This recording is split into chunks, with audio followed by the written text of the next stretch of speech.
Hello everyone, welcome to my YouTube channel. So I'm going to be doing another video about, again, American Society for Clinical Pathology exam question. I will give you the answer as well. And like I've said many times, this is not just about the American Society for Clinical Pathology exam.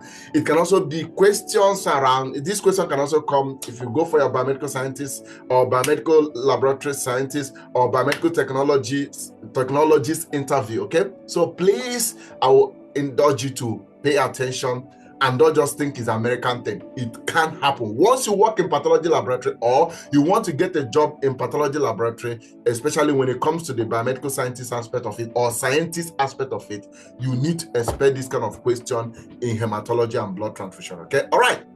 This one should be very simple, to be honest. It says, which of the following is the universal red cell donor? I'm sure you know it, okay? Which of the following is the universal red cell donor? But be careful now. I know you know it, but be careful, okay?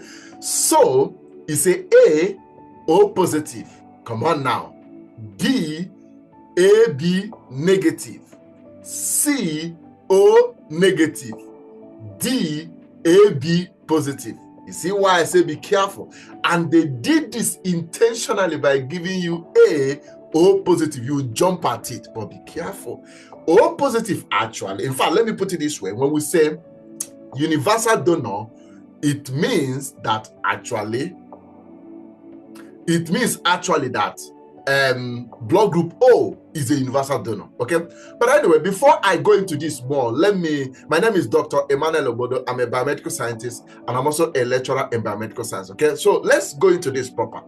If you say a universal donor, you are looking at blood group O, but be careful now. Be careful. So if we're to bring the blood group O into two, we have blood group O positive, we have blood group O negative. So which one do you think now should be the universal red cell donor? You see why I say be careful? Obviously, it's not going to be blood group O positive. I hope you know that. Even though blood group O is a universal donor, but now when you bring it into positive or negative, it will not be blood group O positive. It has to be blood group O now negative. Even though there may not be too much hazard, like life-threatening issues if you see select blood group O. But let me explain this.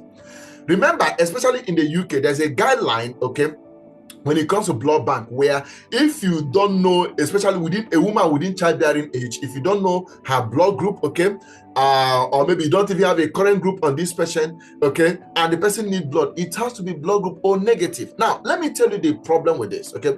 The problem with this of giving blood group O positive, remember that the problem of giving blood group O positive is the fact that, remember, positive means that it has a D antigen, IgG D antigen. So if a woman, for example, in fact, even if you put it to a man, the only reason why we focus mainly on the women is because of the possibility because of maybe during childbearing, okay? If that woman, not even all the woman, if the woman is within childbearing age. If the woman is not within childbearing age, we are not even particularly bothered about whether it is O positive now or O negative. Does that make sense, okay? So what it means that in the universal donor, if it is a woman above childbearing age or it is a man, we are not even bothered whether it is O positive or O negative.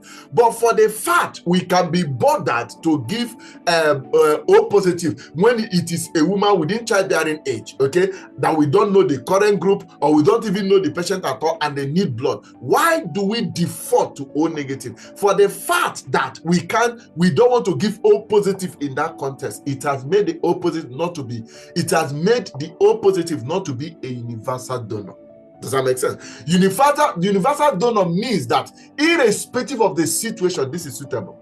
Does that make sense? Therefore, when you talk in terms of red cell that can be universal donor, it has to be blood group O negative. Okay, now, but let us even talk about why blood group O should be a universal donor in the first place. Okay, remember, when we say red cell donor, note the word red cell donor. Which of the following is a universal red cell donor?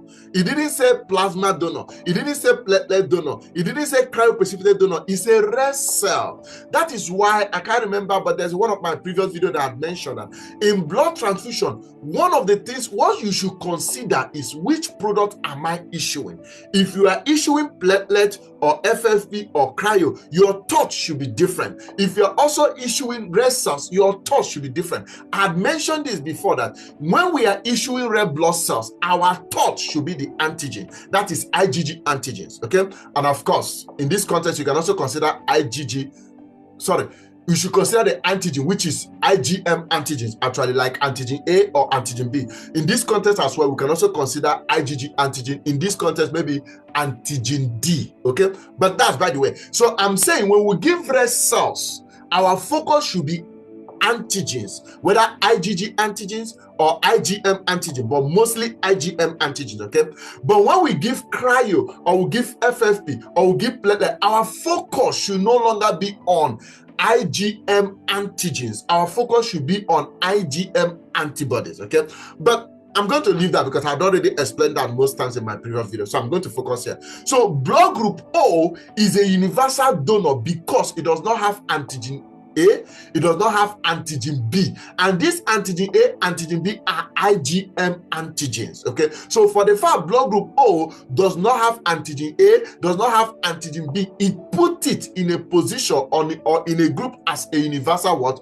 Donor. Does that make sense? But blood group AB, whether AB positive or AB negative, they have antigen A, they have antigen B. The blood group AB negative and AB positive have antigen A and antigen B. And because of that presence of antigen, it can be suitable for even blood group A. It's not suitable for blood group B. It is not even suitable for blood group O. It can only be suitable for blood group what? AB. Does that make sense? But when you say blood group O that does not have antigen A, does not have antigen B, it means it's suitable for blood group A, blood group B, blood group AB, and blood group O. Why? Because it does not have the antigen A or antigen B. Okay. Remember, what that determines the group of what that determines the blood group is this IgM antigen, whether present or absent. So whether antigen A is present, whether antigen B is present, whether antigen A is absent, whether antigen B is absent is what that determines the blood group. Okay, now when you say positive or negative, what that determines whether the blood group is going to be positive or negative is the antigen D. So when we say blood group O positive and we say blood group AB positive, it means that even though there are two different groups, there is something common between blood group O positive and blood group AB positive. And what is common is D antigen. Blood group O positive has D antigen. In other words, it is D antigen positive. And blood group AB positive is also D antigen positive. Does that make sense? Okay, right. So when we say blood group AB negative, we say blood group O negative. Something is also common with them. Two of them does not have D antigen. Does that make sense? Okay, right.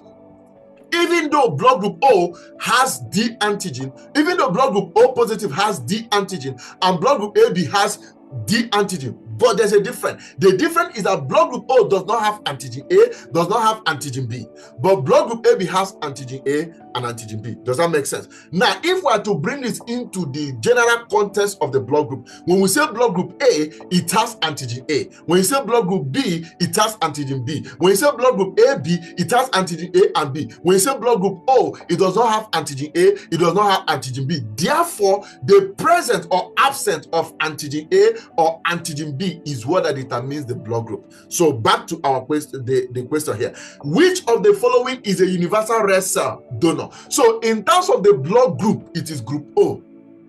So group O is a universal red cell donor. Why? Because they don't have antigen A, they don't have antigen B. But because we now have O positive, we have O negative. Wow, now there's a difference. Because O positive has D antigen and O negative does not have D antigen. So because of that, the one that is more likely or more safer to issue to a patient is O negative. O negative does not have A antigen, does not have B antigen, does not also have D antigen. So therefore, in a case of a universal red cell donor, it is more preferably to go for what? O negative, especially if it's a woman within childbearing age. Okay, very, very important. Okay, we may not bother if it is a woman above childbearing age or a man or a male, but this question does not allow us that luxury. Okay, this question does not allow us that luxury, did not specify. Therefore, we have to look at it from the general context. For the fact that O positive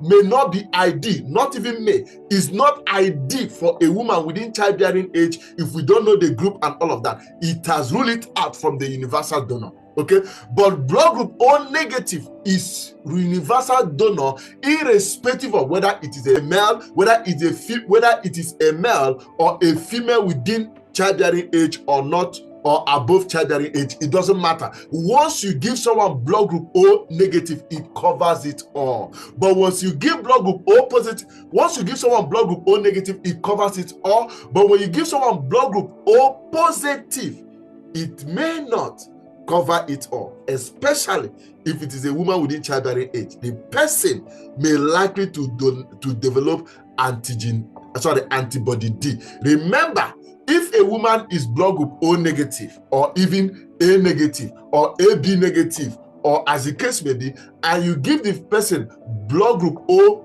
positive, even though that may be compatible with antigen A, with antigen B, but the person is likely to develop anti-D because of the presence of the antigen D in that blood group O positive. And that may not be helpful in future pregnancy. And that is why in this context, we're not going to be looking at blood group O positive. So that's why I say be careful. Which of the following is a universal red cell donor? Be careful not to choose O positive. Remember that the answer has to be O negative. I think I've explained this in detail. Okay, all right. So what happened that O negative lacks, like I've said, it lacks antigen A, it lacks antigen B, it also lacks what? D antigen. Therefore, is the safest blood group to give in a case of emergency, especially when the patient is unknown. I hope that makes sense. So let's step back. Let's take the questions again. Okay, which of the following is a universal red cell donor? A, O positive? No. Okay, I've explained that.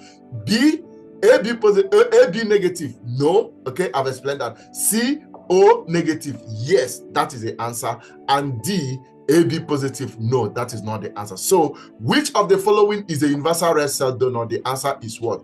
O negative. The reason why I explain the other route of it is that depending on how the question may come, or maybe when you go for your interview, they may want to know whether you are aware that you don't need to consider O negative as such if it is a man or a woman above childbearing age. That was why I had to explain all of that. Okay, all right, thank you so much for listening. I hope that makes sense. Okay, please do let me know what you think by putting a comment, on the comment section. Okay, and please, if you have experience and you think that there's something I missed, please put it in the comment section. I'm sure it's going to help people that come across this YouTube video. Okay, all right. So whether you are preparing for your American Society for Clinical Pathology exam, or whether you are preparing for your biomedical scientist or medical laboratory technology or medical laboratory scientist or even health scientist interview, I wish you all the best, and I hope you keep finding this content very interesting and helpful. Please, can I ask you to like, share, comment, and subscribe? Make sure you share this to someone that this may benefit. Anyway, I wish you all the best. Till I come back your way again. Bye-bye.